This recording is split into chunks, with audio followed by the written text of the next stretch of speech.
Góðan daginn, ég heiti Óskar og mér langar til að fara aðeins yfir með ykkur hvernig hefðbundin vatnsslás fyrir skólvark virkar og loka snjóbræðslukerfi.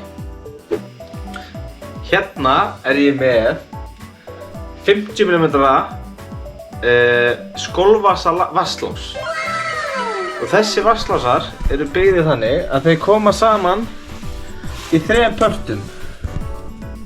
Það þessi partur, og síðan svaninn sjálfur, og síðan þetta stykki hér. Þetta eru 3 partar. Og þetta botventil sem við skrúar í vaskinn. Tilgangurinn með svona svanalás að þegar við notum blöndunartækið og fer vatn hérna, þá safnast vatn hér, sýndu ykkur betur hérna, og það kemur í veg fyrir að lykt sé að koma upp úr vatnslásinu. A few inches later. Núna komin í aðeins flóknara kerfi. Hérna ég með loka snjóbræðslukerfi með varmaskipti, stórum varmaskipti. Tilgangur með varmaskiptunum að hita upp volt vatn. Vatn sem kemur frá ofnunum í húsinu, það sem ofnin búinn að nota og að fara út, það kemur hérna og síðan erum við með innspýtingu hérna sem hitar upp það vatn í varmaskiptunum. Ok, hérna erum við með lokaða kerfið. Hérna byrjum við með þenslukarfinu. Þetta tekur hitasveiflur og högg í kerfinu til að létta á dælum og alls konar búnaði í snjóbræðslukerfinu.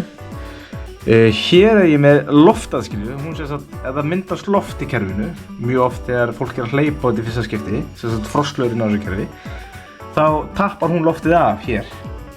Þetta fullt af einhverjum svona litlum kúlum og þegar loftið fer þá kemst hann upp og út úr loftgatinu. Hérna ég með þrýstimæli, bara hefðbundið mæli upp í 6 bar og 120 gráður. En við viljum hafa 2–2,5 kíló. Hvað kíló? Kíló bar mjög sambarlegt, þannig við höfum 2–2,5 bar á kerfinu. Og hérna sjáum við það í 2 börum. Og í cirka 19 gráður út, sem bara mjög flott. Sérstaklega núna þegar þetta tekið upp þá þetta á sumartíð, þannig þá þetta bara mjög flott. Hérna ég með hringrásadælu. Þetta Villó hringrásadæla, þetta svona snjalldæla. Hún tekur við sveiflum og alls konar og nær að búa til mjög góða hringrás. Og eins og sjá þetta stór snjóbræðslukerfi, hún í botni með 75 watta nýtingu. Og já, síðan hérna ég með 2 kúluloka og síðan fer þetta hérna út hér.